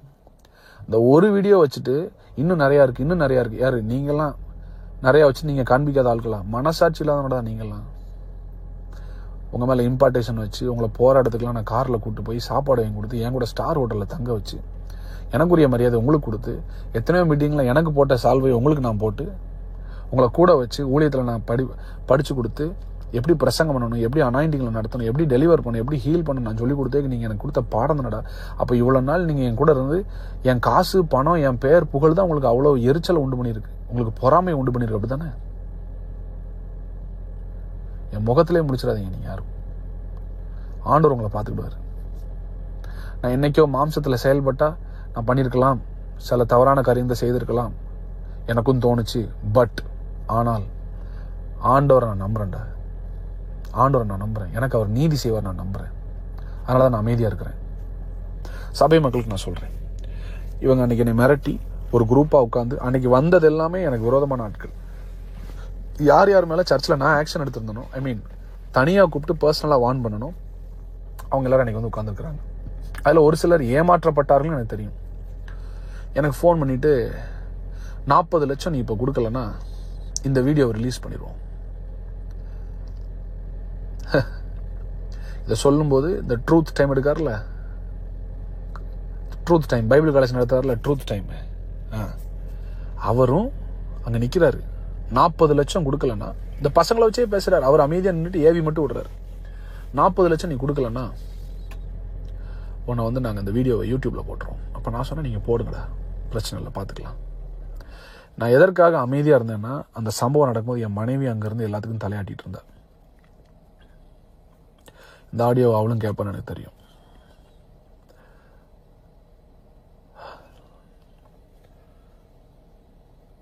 ரீமா, இவங்க எல்லாம் உனக்கு உதவி செய்யலை, வாழ்க்கையை கொண்டிருக்காங்க, உன் ஃபியூச்சர் அழிச்சிருக்காங்க மட்டும் புரிஞ்சுக்கோ. நீ உன்னை குறிச்சோ உன் குடும்பத்தை குறிச்சோ நான் பப்ளிக்கில் ஒன்றாலும் தப்பாக பேச மாட்டேன். அதற்குரிய வரையறையை நீங்கள் தான் பாதுகாத்துக்கணும், அந்த லிமிட்டை நீங்கள் தான் காப்பாற்றிக்கிடணும். நீங்களும் ஒரு லிமிட்டை தாண்டி போனீங்கன்னா நானும் சில விஷயத்த பேச வேண்டிய வரும். அது வரக்கூடாதுன்னு நான் ஜெபிக்கிறேன். இனிமேலாவது புரிஞ்சுக்கோ, நமக்கு 2 பேரும் நடக்கிற மிஸ் அண்டர்ஸ்டாண்டிங்கில் உள்ளே வந்து எவனோ ஒருத்தன் எவ்வளோ பெரிய கேம் விளையாண்டு அசிங்கத்தை உண்டு பண்ணி உன்னையும் நடத்தல் நிறுத்தியிருக்கான், என்னையும் அவன் துரத்தி சாவுக்கு நேரம் ஓட வச்சிருக்கிறான். கர்த்தர் என்னை காப்பாற்றிருக்கிறார். உனக்கு ஒரு விஷயம் புரியணும், இந்த பிரச்சனைலாம் நடக்கும்போது எந்த ஒரு மனுஷனாக இருந்தாலும் அவனுக்கு முதல்ல தோன்றது செத்து போயிடலான்னு. எனக்கு கிட்டத்தட்ட 4-5 முறை தற்கொலை செய்கிற எண்ணம் வந்தது. டிப்ரெஷனில் இருந்தேன் 3 மாசமா, சாப்பிடலை, 9 கிலோ கம்மியான உடம்புல. பட் ஸ்டில் ஒவ்வொரு நாளும் ஆண்டவர் பிரசனத்தில் உட்காந்து ஜெபம் பண்ணேன். நீ நினைப்ப இவ்வளோ தப்பாக பண்ணிட்டு அதை பண்ணுற, ஒன்றும் இல்லை ரீமா, நம்ம 2 பேருக்கு தான் தெரியும் என்னென்ன தவறு நடந்துச்சுன்னு. என்னவா இருந்தாலும் அதை கர்த்தர் என்னை பார்த்துக்கிடுவார். மறுபடியும் சொல்கிறேன், ஒன்றை நான் பொது இடத்துல அசிங்கப்படுத்த மாட்டேன். நீயே ஒருவேளை வந்து வெளியில் என்னை பற்றி தப்பாக சொன்னாலும் I will never open my mouth to tell the world who you are, and I will never do that. Yeah. I love my son, Zain. சபை மக்களுக்கு நான் சொல்கிறேன், அன்னைக்கு 40 லட்ச ரூபா டிமாண்ட் பண்ணுறாங்க, நான் கொடுக்க முடியாதுன்னு சொன்னேன்னா அன்னைக்கு சாயங்காலமே யூடியூப்காரங்களுக்கு ஃபோன் பண்ணி இந்த மாதிரி ஒரு பிரச்சனை போகுதுன்னு எனக்கு கொஞ்சம் கொஞ்சமாக கொடுக்குறாங்க, பெயின் கொடுக்குறாங்க. நான் சொல்கிறேன், அதாவது ஒரு மனுஷனுக்கு வந்து எவ்வளவு பெயினை தாங்கிக் கொள்வதற்கு பலன் இருக்குன்னு எனக்கு தெரியல. பட் நான் வந்து சில நாள் ஆண்டவர்கிட்ட நான் அழுது சொன்னேன், எனக்கு பலன் இல்லை ஆண்டவரே, எனக்கு பலன் இல்லை. எஸ், நான் சந்தோஷமான ஜான் ஜெபராஜ், ஆடி பாடுற ஜான் ஜெபராஜ் தேவ பிரசன்னத்தில். எஸ், உண்மை. நானும் மனுஷன் தானே, என்னால் முடியல ஆண்டவர். நான் ஆண்டவர்கிட்ட சொன்னேன், ஆண்டவரே ஒன்று என்ன எடுத்துக்கோங்க, இல்லை நாங்கள் வந்துடுறேன், என்னால் இங்கே முடியல ஆண்டவரே. இதற்கிடையே இவங்க எல்லாரும் சேர்ந்து என்னுடைய ஆதரவாளர்கள், என் கூட நிற்கிற சில பெரிய ஊழியர்களுக்கு இவங்க ஏற்கனவே 1-2 மாதங்களுக்கு முன்பதாகவே இவங்க தனிப்பட்ட விதத்தில் ஃபோன் பண்ணி பேசி, இவங்க எல்லாரும் சேர்ந்து ஆமான்னு சொன்ன உடனே அவங்களும் நம்பி, இவங்க யாருமே இந்த பிரச்சனை நடக்கும்போது எனக்கு ஒரு ஃபோன் கூட பண்ணல. சிலர் ஃபோன் பண்ணி சில அறிவுரைகளை சொல்ல விரும்பினாங்க. இந்த பிரச்சனையை கேட்டு என்கிட்ட பேசாமல் போனேன், என்னை விட்டு தள்ளி போனேன், இனிமேல் அவரை யூஸ் பண்ணக்கூடாதுன்னு நினச்ச எல்லா ஊழியக்காரங்களுக்கும் ஒரு காரியத்தை சொல்கிறேன். இதுவரைக்கும் நீங்கள் காண்பித்த அன்புக்கு நன்றி. நீங்கள் எடுத்த முடிவு நல்லது. நான் மரண இருளின் பள்ளத்தாக்கில் போகும்போது என் கூட நிற்காம கண்மலை உச்சியில் மாத்திரம் என் கூட நிற்க விரும்பின உங்களுக்கு நான் ஒரு காரியத்தை சொல்கிறேன். இனி உங்கள் நட்பு எனக்கு தேவையில்லை. இந்த உலகத்தில் வாழ எனக்கு தெரியும். கர்த்தர் என் கூட இருக்கிறாரு. என்னை நேசிப்பதற்காக கோடிக்கணக்கான மக்கள் ஆண்டவர் வச்சிருக்கிறாரு. எஸ், வச்சிருக்கிறாரு. ஆண்டவர் எனக்காக யுத்தம் செய்வார். கர்த்தர் எனக்காக யுத்தம் செய்வார். ஒரு மனுஷனை மிரட்டி ஊழியத்தை எடுத்து குடும்பத்தை பிரித்து விட்ட அசோசியேட் பைபிள் காலேஜ் நிறுவனருக்கு சொல்கிறேன், ஆண்டோடைய பார்வையில் நீ செஞ்சது பெரிய துரோகம். கிருபையை பேசுகிறேன்னு சொல்லிட்டு என்னைய கவர் பண்ணுறதை விட்டுட்டு என் நிர்வாணத்தை வெளியில் காமிச்ச ஒன்று உன் குடும்பத்தை கர்த்தர் பார்த்துக்குவார். வயிறு எறிஞ்சு சொல்கிறேன், கர்த்தர் பார்த்துட்டு உன்னை. இதெல்லாம் நடக்கும்போது நான் எங்கள் ஊருக்கு போயிட்டேன். எங்கள் ஊரில் இருந்து நான் எல்லாத்தையும் டீல் பண்ணிகிட்டு இருக்கிறேன். நீங்கள் எல்லாம் புரிஞ்சுக்கோங்க. இந்த சபையை நானே கொடுப்பேன்னு சொல்லும்போது எனக்கு வேண்டான்னு சொல்லிட்டு போனேன் இந்த அசோசியேட் ட்ரூத் டைம் எடுக்கிறவர் கரெக்டாக அந்த சபை நிறுத்தப்பட்ட அடுத்த ஒரு வாரத்தில் சபை தொடங்குறாரு.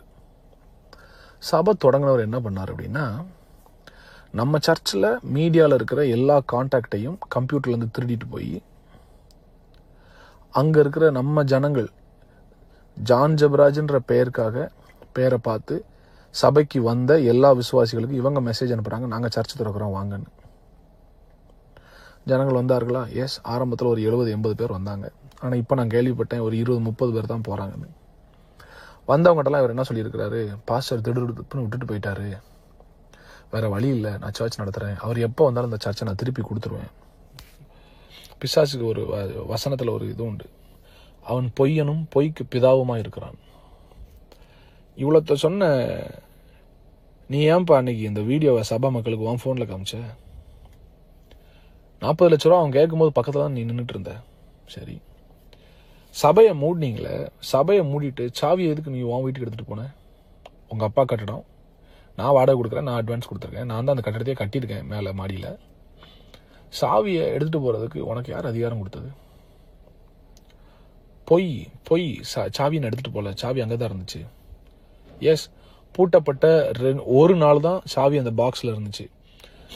நீ மறுநாள் வந்து சர்ச்சை பூட்டிட்டு நீ சாவியை வீட்டுக்கு கொண்டு போனதை நம்ம சர்ச்சில் இருக்கிற ஜோஸ்ன்ற தம்பியை தான் நான் நியமிச்சிருந்தேன். அந்த தம்பி எனக்கு ஃபோன் பண்ணி சொல்லிட்டான், இந்த மாதிரி அவர் வந்து சாவி எடுத்துகிட்டு வீட்டுக்கு போயிட்டாருன்னு. வீட்டுக்கு போனது மட்டும் இல்லை, அதுக்கப்புறம் நான் அந்த சர்ச்சில் இருக்கிற மொத்த இன்டீரியர்ஸை நான் தான் பண்ணியிருக்கிறேன். நம்முடைய PA சிஸ்டம், நம்முடைய மியூசிக் சிஸ்டம், நம்முடைய லைட்ஸு, டிவி, ஏசி எல்லாம் உள்ளே இருக்குது. அதை நான் கேட்குறேன், எனக்கு வேணும்னு கேட்குறேன். சாவி இவர் கையில் இருக்குது.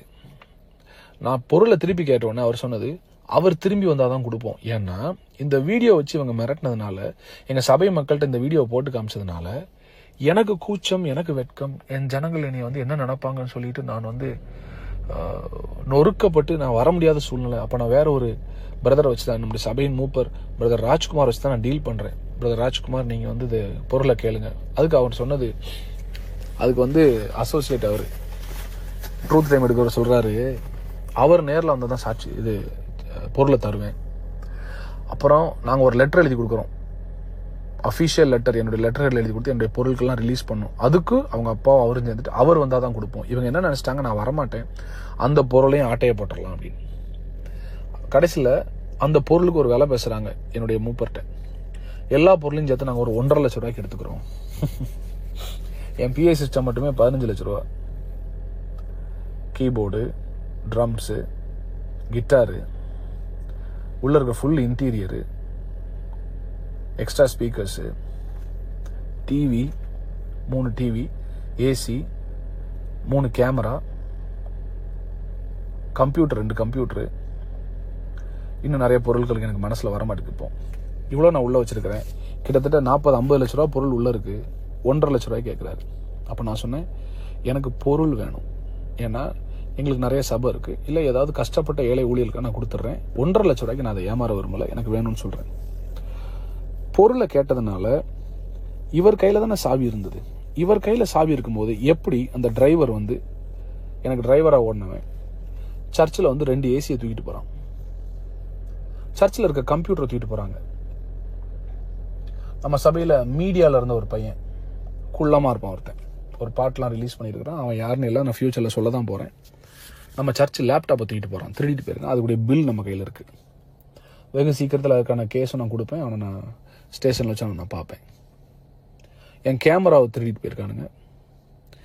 அன்னைக்கு பிரச்சனை நடக்கிற அன்னைக்கு அந்த பசங்கக்கிட்ட யார் யாருக்கு என்னென்ன பொருள் வேணுமோ தூக்கிட்டு போங்கன்னு சொன்னதே இந்த அசோசியேட் தான். யாரு? இந்த ட்ரூத் டைம் எடுக்கிறவர் தான். இதெல்லாம் யார் பாஸ்டர் சொன்னா? அங்க இருந்த 20க்கும் மேற்பட்ட நம்முடைய விசுவாசிகள், என்னை நேசிக்கிறவர்கள், என்னை நேசிக்கிறவர்கள், நான் சொல்லிக் கொடுத்த கிருபையை உண்மையாய் புரிந்து கொண்டவர்கள், தேவ மனிதனை கனம் செய்கிற ஒரு 30-35 பேர் பார்த்தவங்க சொன்னாங்க, அன்னைக்கு பொருள் எடுத்துட்டு போக சொன்னதே இவர் தான்.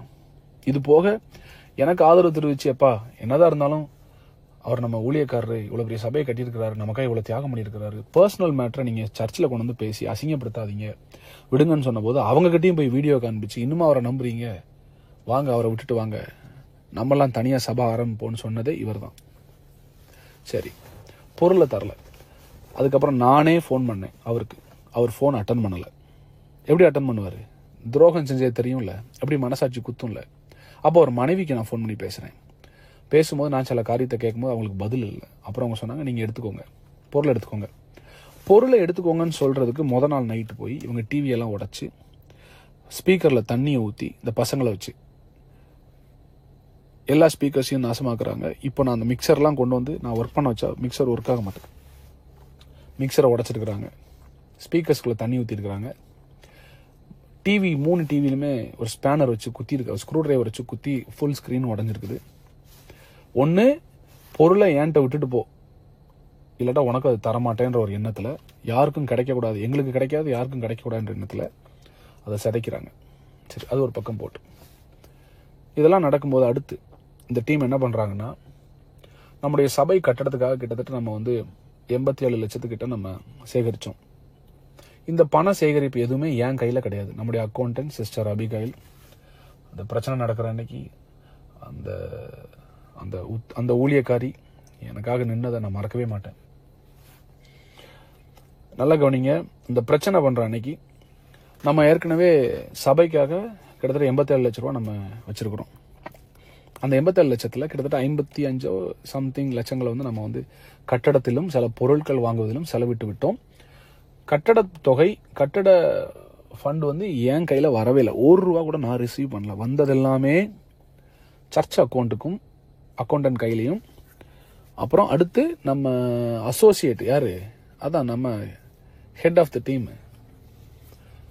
ட்ரூத் டைம் பேசுறாருல, அவர் வீட்லேயும் தான் கேஷ் இருந்துச்சு. இவங்க 2 பேர்ட்டு தான் கேஷ் இருந்துச்சு.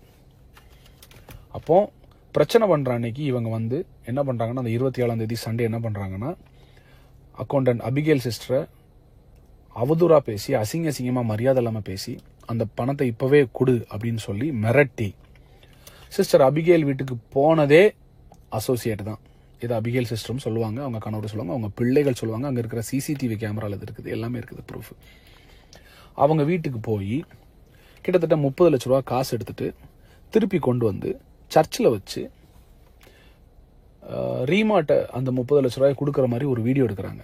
லெட்டர் ஒன்று எழுதி அபிகேல் சிஸ்டர் கையில் எழுதி வாங்கிட்டு ரீமா கையில் கொடுக்குற மாதிரி கொடுத்துட்டு வீடியோ எடுக்கும்போது அது ரீமா கையில் அந்த 30 லட்ச ரூபா போகுது. ஆனால் 30 லட்சமா 28.5 லட்சமான்னு தெரியல, எனக்கு 28.5 நினைக்கிறேன் நான். பட் கிட்டத்தட்ட 30 லட்சம். ரீமா கையில் அந்த தொகையை அவங்க கொடுக்குற மாதிரி கொடுத்துட்டு அதை வீடியோ எடுத்துட்டு அதுக்கப்புறம் அதை வாங்கி லாக்கரில் வைக்கிறாங்க, சர்ச் லாக்கரில் வச்சுட்டு. ரீமா அன்னைக்கு அந்த வீட்டுக்கு அந்த காசை கொண்டு போகல, மாறா அசோசியேட்டும் அவர் மனைவியும், யாரு இந்த ட்ரூத் டைம் நடத்துறாருல அவரும் அவர் மனைவியும் சேர்ந்து அந்த பணத்தை அவங்க வீட்டுக்கு ஒரு பேக்ல தூக்கிட்டு போறாங்க.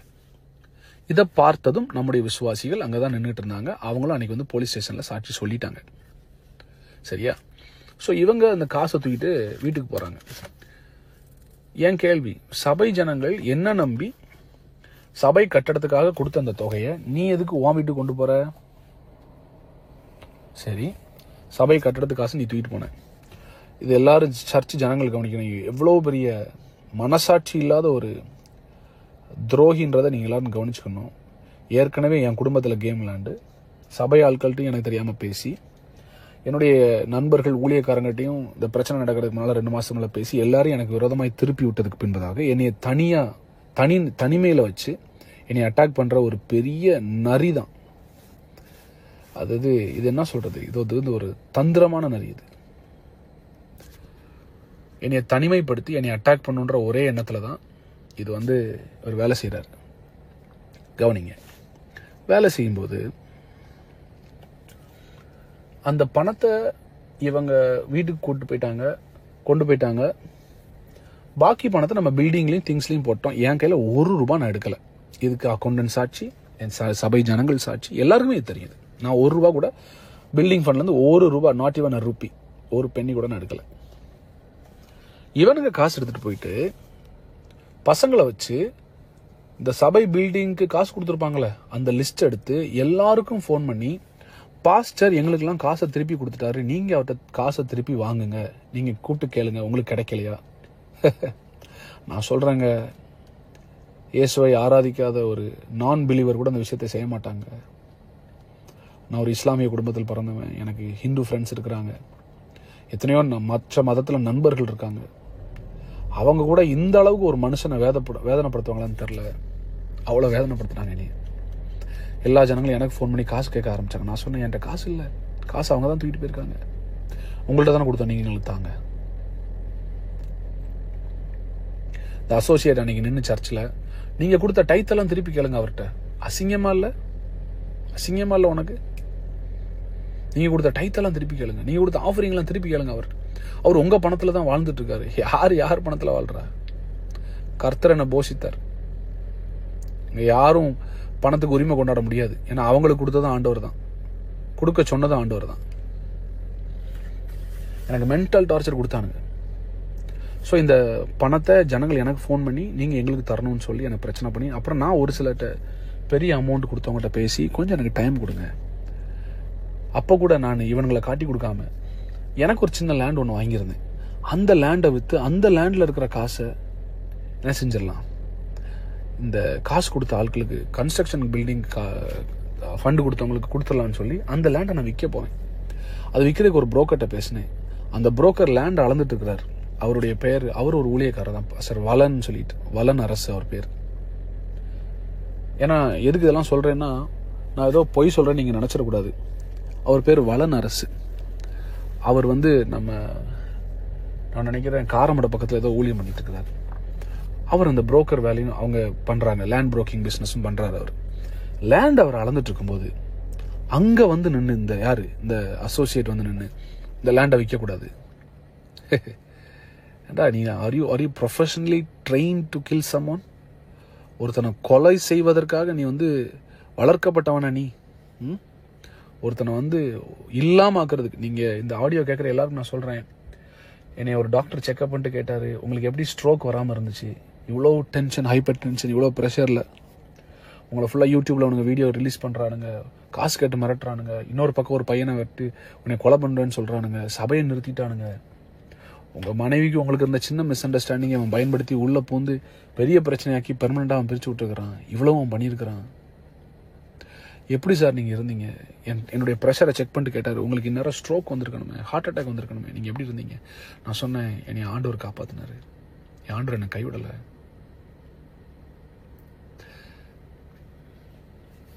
இவனுங்க வந்து அவ்வளோ பண்ணிட்டாங்க எனக்கு. இப்போ நினச்சலாம் கழுக வருது. இந்த கிறிஸ்மஸ் நியூ இயர்லாம் நான் வீட்டில் தனியாக படுத்துருந்தேன். நான் கிங்ஸ் ஜென்ரேஷனை யோசிச்சுட்டே இருந்தேன். நான் நம்முடைய சபை விசுவாசியில் யோசித்தேன். நம்ம சபையில் உள்ள வாலிபர்கள், சின்ன பிள்ளைகள் வார என்னை வந்து பார்க்குற ஜேஜே அங்கிள் ஜேஜே டாடான்னு கூப்பிட்ற பிள்ளைகளுடைய சத்தம்லாம் என் காதில் கேட்டுகிட்டே இருந்துச்சு. எஸ், இதன் மத்தியில் நான் என் பிள்ளை ஜேனை மிஸ் பண்ணுறேன். ஓகே, இவனுக்கு வந்து அந்த லேண்டையும் விற்க விடலை. அப்போ நான் வந்து என்ன இவனுக்கு இப்படி பண்ணுறானுங்க, ஏன் இந்த அளவுக்கு கொடுமையாக பண்ணுறானுங்க? அவனுங்க வந்து அன்னைக்கு வச்ச பெரிய டிமாண்ட் என்னன்னா, அந்த அசோசியேட் வந்து அவர் வச்ச பெரிய டிமாண்டே என்னன்னா, நான் கோயம்புத்தூருக்கு திருப்பி வரக்கூடாது, கிங்ஸ் ஜெனரேஷன் சபையை ஆரம்பிக்கக்கூடாது, இந்த பேரே இருக்கு, கிங்ஸ் ஜெனரேஷன்ற பேரே இருக்கக்கூடாது, தமிழ்நாட்டில் நான் எங்கேயுமே இல்லை, உலகத்தில் எந்த மேடையிலையும் நான் ஊழியம் பண்ண ஏறக்கூடாது அப்படின்னு அவர் சொல்லுவார். இப்போ அவரை பற்றி நான் ஒரு கேள்வி கேட்குறேன். என்னை அழைச்சது ஆண்டவர், நீ யார்ரா என்னை நிறுத்துறதுக்கு? ஒன்ன மாதிரி துரோகிகளையே அவர் இன்னும் ஜோர் போட்டு காப்பாற்றிட்டு இருக்காரு. இனி மாதிரி நல்லவனை அப்புறம் அவர் கைவிடுவார். இந்த மாதிரி துரோகியை நான் வாழ்க்கையில் பார்த்ததே இல்லை மிஸ்டர் அசோசியேட். இந்த மாதிரி ஒரு எச்ச வேலையை பண்ணுற ஒரு துரோகியை நான் வாழ்க்கையில் பார்த்ததே இல்லை. நீங்கள் நினச்சிங்க நான் பசங்களை தப்பாக நினச்சிட்டு உங்களை நல்லவர் நினச்சிருவேன். சரிங்களா? நீங்கள் யாருன்னு தெரியும் மிஸ்டர் அசோசியேட். இந்த சாபம் உங்கள் மேலே எப்படி கிடந்துச்சு, அதை நீக்கிறதுக்காக கர்த்தர் அனுப்புனார். ஆனால் மறுபடியும் நீங்கள் விட்டதை வாங்கிக்கிட்டீங்க, அனுபவிங்க, கர்த்தர் உங்களை டீல் பண்ணுவார். இதெல்லாம் முடிஞ்சு நான் ஊருக்கு போயிட்டேன். அப்போது எனக்கு ஒன்றுமே ஓடலை. இது என்னடா செய்யலான்னு. என் சபை வருமானத்தை நிறுத்தினாங்க, என் கை வருமானத்தை நிறுத்தினாங்க, எல்லாத்துக்கும் பிரச்சனை கொண்டு வந்தாங்க. என் பேருக்கு அலங்கப்படுத்தினாரு, என் குடும்பத்தை நாசமாக்குனாரு, என் சபையை எடுத்தார். அவர் ஒரு சர்ச் தொடங்கினார். சபையை தொடங்கினவர் சும்மா இல்லையே, ஒவ்வொரு விசுவாசிகளுக்கும் என்னை பற்றி தொடர்ந்து தப்பாக பேசிட்டே இருக்கிறார். அவர் நினச்சாரு 2000 பேரும் திருப்பி அங்கே வந்துடுவாங்கன்னு. ஆனால் ஒரு 20-30 பேர் தான் போகிறாங்க. அவங்களும் எவ்வளோ நாள் போகிறாங்கன்னு பார்க்கலாம்.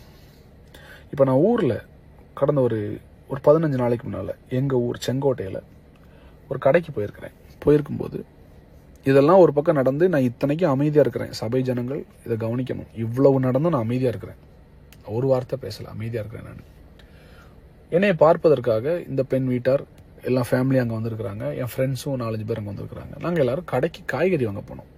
நான் வீட்டை விட்டு வெளியே வந்து ரொம்ப நாள் ஆச்சு. சரி, மனசு நிம்மதியாக இருக்கணும், வெளியே வரேன். நான் அந்த கடையில் நிற்கும் போது எங்கள் ஊரில் ஒருத்தர் அதை எனக்கு தெரியாமல் வீடியோ எடுத்து அந்த வீடியோவை எல்லாருக்கும் அனுப்புகிறார். எல்லாருக்கும் அனுப்புனா குறிப்பிட்ட 2 பேருக்கு அனுப்புகிறார். வீடியோ எடுத்த நபர் வந்து பிரதர் ஜான்சன் அப்படின்னு செங்கோட்டை மேலூரில் இருக்கிறார், பிடி சாராக இருக்கிறார். அவர் தான் அந்த வீடியோ எடுத்தார். அதை எடுத்து அவருடைய சகோதரன் கேப்ரியேல், ஜான் கேப்ரியல் நினைக்கிறேன், தென்காசியில் இருக்கார், அவரும் ஊழியம் பண்ணுறேன்னு சொல்கிறார். அவருக்கு இந்த வீடியோ அனுப்புகிறார். அன்னைக்கு நைட்டே அந்த வீடியோ கோயம்புத்தூரில் இருக்கிற அசோசியேட்டுக்கு வருது. யாரு? இந்த ட்ரூத் டைம் நடத்துறாருல, நம்ம சர்ச்சில் கிங்ஸ் ஜெனரேஷன் நடத்திட்டு இருந்தார்ல, அவருக்கு வருது. இது வந்து ஒரு 2 நாளில் யூடியூப்லேயும் வருது இந்த வீடியோ. எனக்கு ரொம்ப ஷாக்கிங்காக இருந்தது. அப்போ அன்றைக்கி யாரெல்லாம் அந்த கடையில் நின்னா நான் யோசிச்சு பார்த்து நேராக போய் விசாரிக்கிறேன். அந்த நபர் எனக்கு சொன்ன வார்த்தை, நான் இந்த வீடியோவை கோயம்புத்தூரில் இருக்கிற உங்களுக்கு கீழே வேலை செஞ்ச அந்த பைபிள் காலேஜ் நடத்திட்டு இருக்கார்ல, உங்களுக்கு ட்ரூத் டைமில் உங்கள் சர்ச்சில் நடத்துகிறார்ல, அவருக்கு தான் அனுப்பி வச்சேன்னு சொல்கிறாரு, பேரோட சொல்கிறாரு. நான் இப்போ கூட அந்த பேரை ஏன் சொல்ல மாட்டேன்றேன்னா, அவர் யாருன்றத நம்ம சபை ஜனங்கள் மொத்தம் தெரிஞ்சுக்கிட்டா போதும், அது ஆட்டோமேட்டிக்காக வெளியே வந்துடும். 2வது, அந்த பேரை சொல்கிறதுக்கே நான் கூச்சப்படுறேன். இயேசுன்ற பேர், ஆவியானவர்ன்ற பேர், கர்த்தர்ன்ற பேர் வர்ற இந்த வாயில இவனை மாதிரி துரோகிகளுடைய பேர் கூட வரக்கூடாதுன்னு நான் நினைக்கிறேன். அவ்வளோ மனவேதனைப்படுறேன் நான். அப்போ நான் அந்த நபரை கூப்பிட்டு கேட்குறேன், எப்படி இந்த வீடியோவை நீங்கள் அவருக்கு அனுப்பி வச்சிங்கன்னா? அவர் சொன்னார், அவர் என்னை கூப்பிட்டாரு, பாஸ்டர் ஜான் ஜெபராஜ் வந்து உங்கள் ஊரில் தான் தலைமறைவாக இருக்கிறாரு, ஏதோ ஒரு பொண்ணு கூட வாழ்ந்துட்டு இருக்காரு, அவர் எங்கே பார்த்தாலும் எனக்கு வீடியோ எடுத்து அனுப்புங்கன்னு சொன்னார். அந்த வீடியோவில் நான் மட்டும் இல்லை, அந்த பொண்ணு மட்டும் இல்லை, அவங்க குடும்பம் இருக்குது, கூட வந்து ஃப்ரெண்ட்ஸ் எல்லோரும் நிற்கிறாங்க. அது அந்தரங்க அசிங்கமான வீடியோ கிடையாது, ஒரு பொது இடத்துல நிற்கிற ஒரு வீடியோ அது. அதை எடுத்து யூடியூப்பில் அனுப்பி போடுற அளவுக்கு அசிங்கமான ஒரு நபர் தான் இந்த அசோசியேட். அதை என் மனைவிக்கு அனுப்பி, அவங்க ஃபேமிலிக்கு அனுப்பி, அசிங்கப்படுத்தி மறுபடியும் சபை ஆட்களுக்கெல்லாம் அதை அனுப்பி, இவனுக்கு என்னன்னா வெளியே போனால் 2000 பேர் திருப்பி இவர்கிட்ட வந்து இப்போ இவர் தான் அசிஸ்டன்ட், இவர் தான் வந்து ஜே மேலே இவர் தான் அப்படின்னு எல்லாரும் சொல்லணும். மிஸ்டர் அசோசியேட் ஜான் ஜெபராஜ்ன்ற ஒரு நபரை ஆவியானவர் ஒன்றும் இல்லாத இடத்துல இருந்து குப்பையிலிருந்து தூக்கிட்டு வந்திருக்கிறாரு. ஆனால் நீங்கள் அப்படி கிடையாது. கிராஸ்கட் ரோட்டில் ப்ராப்பர்ட்டி வச்சிருக்கிறீங்க, சிவானந்தா காலனியில் ப்ராப்பர்ட்டி வச்சிருக்கிறீங்க, கோவை புதூரில் ப்ராப்பர்ட்டி வச்சிருக்கிறீங்க, கோயம்புத்தூர்லேயே கிட்டத்தட்ட 30க்கும் மேற்பட்ட ப்ராப்பர்ட்டி லேண்ட் பெரிய பெரிய ஏக்கர் கணக்கில் நீங்கள் வச்சிருக்கிறீங்க. ஊட்டியில் இடம் இருக்குது, கொடைக்கானல் இடம் இருக்குது, எல்லாம் வச்சிருக்கிறீங்க. தியேட்டர் வச்சிருக்கிறீங்க. நீங்கள் கிட்டத்தட்ட 1000 கோடிக்கு மேலே உங்களுக்கு சொத்து இருக்கு. ஆனாலும் அந்த புத்தி மாறலையே உங்களுக்கு. இவர் இந்த வீடியோவை போட்ட உடனே நான் எங்கள் ஊர் ஸ்டேஷனில் ஒரு கம்ப்ளைண்ட் கொடுக்குறேன். செங்கோட்டை ஸ்டேஷனில் இவர் மேலே ஒரு கேஸ் ஃபைல் பண்ணுறேன். இந்த மாதிரி இவர் ஏற்கனவே என்னை வீடியோ எடுத்து மிரட்டி சபையில் வந்து பசங்களை வச்சு மிரட்டி ஒரு 30 லட்ச ரூபா எடுத்துகிட்டு போயிருக்கிறாரு. இப்போவும் என்னை வீடியோ எடுத்து என்னை மிரட்டிகிட்டே இருக்கிறாரு. இது மாதிரி யூடியூப்லாம் போட்டு என் பேர் அசிங்கப்படுத்துறாரு. அவரை கூப்பிட்டு விசாரிக்கணும்னு நான் சொல்கிறேன்.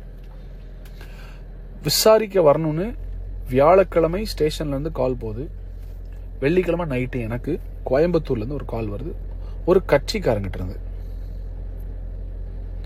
நான் போய் கேஸ் கொடுத்த உடனே மிஸ்டர் அசோசியேட் என்ன பண்ணியிருக்காருன்னா, ட்ரூத் டைம் நடத்துகிறவர் என்ன பண்ணியிருக்கிறாருன்னா, ஒரு 25 லட்ச ரூபா எடுத்துட்டு ஒரு கட்சிக்காரனை போய் நேராக போய் பார்த்துருக்காரு. அது எந்த கட்சி நான் சொல்ல மாட்டேன், அவசியப்படும் போது நான் சொல்வேன். அதற்கான ஆடியோ ரெக்கார்டிங்ஸ் என்கிட்ட இருக்கு.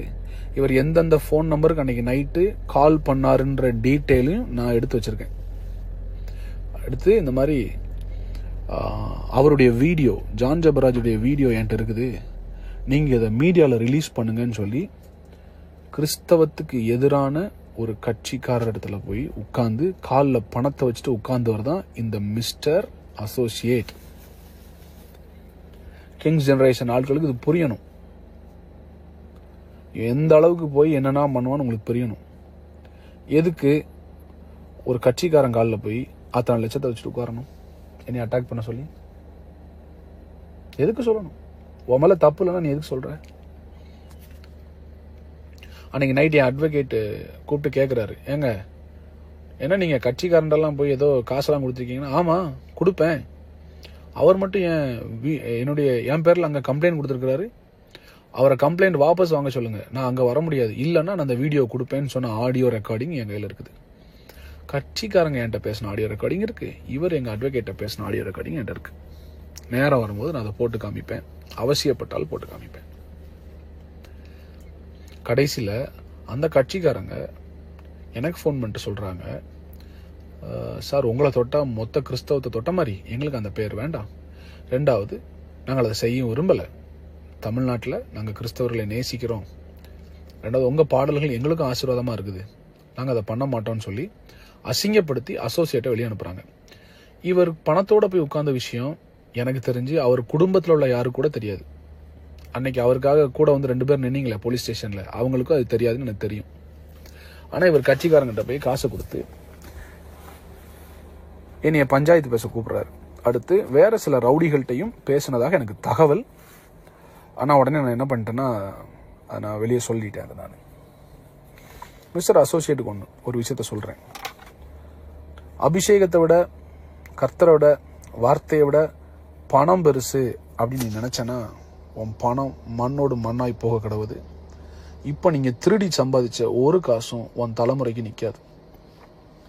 நான் வந்து உங்கள் அம்மாவையோ இல்லை உங்கள் அப்பாவையோ இல்லை உங்கள் தம்பியவோ சொல்லலை, நான் ஒன்றை தான் சொல்கிறேன். நீ திருடின காசு உன் தலைமுறைக்கு நிற்காது.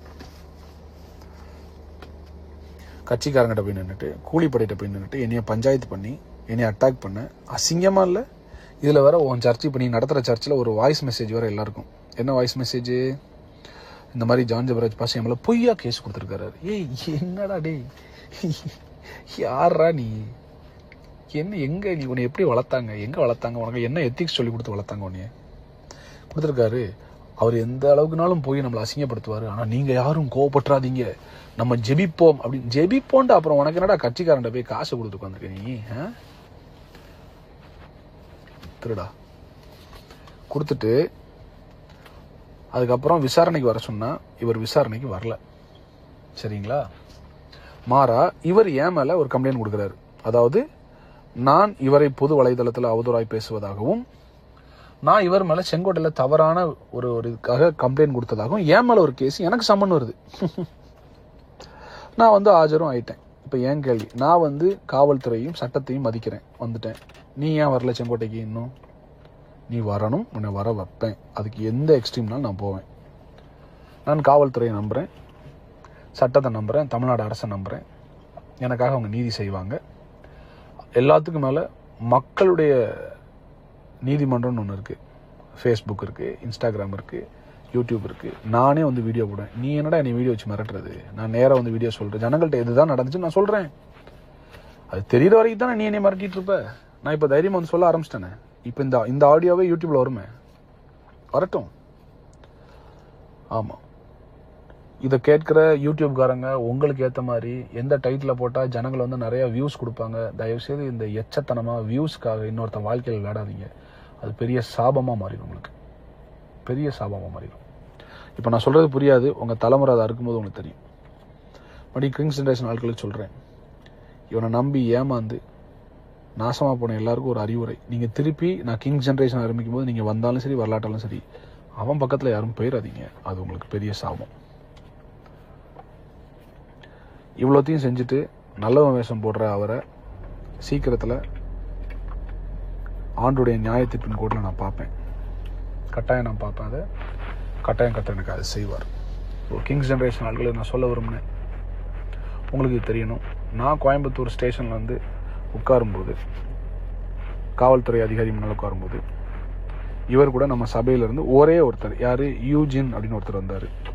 அந்த யூஜின் யார், ஏற்கனவே சபை நடத்தி சபை ஜனங்கள்லாம் விட்டுட்டு போய் உடம்பு சரியில்லாமல் பாதிக்கப்பட்டு நம்முடைய சபைக்கு ஒரு நாள் வந்து ப்ராஃபட் டிஜோவை பார்க்கணும்னு என்கிட்ட கேட்டு நான் ப்ரேயர் அப்பாயின்மெண்ட் வாங்கி கொடுத்து அதன் பின்பதாக நம்முடைய சபையிலே வச்சுருந்தேன்.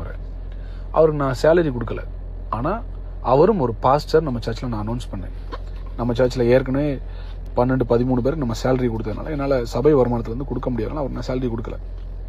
ஆனால் அதுக்கு பதிலாக அவர் மகளுடைய படிப்புக்கு நான் செலவு பண்ணியிருக்கேன். கடைசி எனக்கு ஞாபகம் இருக்குது, இந்த சபை மூடுறதுக்கு ஒரு வாரத்துக்கு முன்னால் கூட நான் அவருக்கு 1 லட்ச ரூபா அனுப்புனேன். அவருக்கு இது தெரியும், என்ன செய்ய போகிறாங்கன்னு தெரியும். 1 லட்ச ரூபா நான் கொடுத்துட்டு வந்தேன் அவருக்கு. அவர் வந்து நேற்று அவர் கூட காவல்துறை காவல் நிலையத்தில் வந்து உட்காந்துருக்கிறாரு அவரும். நான் மறுபடியும் சொல்கிறேன், இந்த ஆடியோவை நான் என்னுடைய சபை ஜனங்களுக்காக தான் போடுறேன். இது பொது இடத்துக்காக கிடையாது. இது வெளியே வந்தால் இதற்கு நான் பொறுப்பல்ல. ஜான் ஜெபராஜ் ஆகிய நான் இதுக்கு பொறுப்பல்ல. இது என் சபை ஜனங்களுக்கு நான் போடுற ஆடியோ. காரணம், இத்தனையும் செய்துவிட்டு பணத்தை எடுத்துட்டு ஜனங்களை ஏவி விட்டு திருப்பி ஏன்டா பணம் கேட்க வைக்கிற அந்த அசோசியேட்டோட முகம், ஒரிஜினல் கலர் என்னன்னு எல்லாருக்கும் தெரியணுன்றதுக்காகத்தான் இதை நான் வெளியிடுறேன். என் ஜனங்களுக்காக ஏற்படுத்தப்பட்டது. இது எங்கள் சபை வாட்ஸ்அப் குரூப்புக்காக மாத்திரம் நான் அனுப்புகிற வாட்ஸ்அப் மெசேஜ் இது. ஸோ எனக்காக நிற்கிற, என்னை நேசிக்கிற, குறிப்பாக இந்த சீசனில் என் கூட வந்த ஒரு சிலரோடு மாத்திரம் நான் பயணிக்க விரும்புகிறேன். இவ்வளோ நடந்தாலும் வெளியில் எங்கள் அண்ணனை நாங்கள் நேசிக்கிறோம், ஜேஜே நாங்கள் நேசிக்கிறோம். அவர் எங்கள் பிள்ளை மாதிரி, அவர் ஒரு ஊழியக்காரன். அவரால் எத்தனை சபைகள், எத்தனை கோடி மக்கள் ஆசீர்வதிக்கப்பட்டிருக்கிறாங்க. அவர் பாடல்கள் எங்களுக்கு ஆசீர்வாதமாக இருக்குது. என்ன இருந்தாலும் அவர் ஒரு தெய்வ மனுஷன், எங்கள் பிள்ளை மாதிரின்னு சொல்லி என்னை நேசிக்கிற எல்லா ஊழியர்களுக்கும் நன்றி, எல்லா நல்ல உள்ளங்களுக்கும் நன்றி. உங்களை நான் நேசிக்கிறேன், உங்களுக்காக நான் ஜெபிக்கிறேன். கிங்ஸ் ஜென்ரேஷன் சபை மக்கள், வருகிற ஜூன் 1ஆம் தேதி நம்ம கட்டின அதே கட்டடத்தில் மறுபடியும் நம்ம சபையை தொடங்குவோம். அதற்கான காரியங்கள் போய்கிட்டு இருக்குது. நீங்கள் எல்லாரும் வருவீங்க நான் விசுவாசிக்கிறேன். வர்றவங்க வாங்க, நாம் சேர்ந்து தேவராஜ்யத்தை கட்டுவோம். தொடர்ந்து நாம் பயணிப்போம். கர்த்தருடைய நாமத்தை மாத்திரம் உயர்த்துவோம். I love you all. I seriously missed you all these months. உங்களை நான் மிஸ் பண்ணுறேன். சீக்கிரம் உங்களை சந்திக்கிறேன். கர்த்தர் நல்லவர். Thank you so much. Love you. Bye.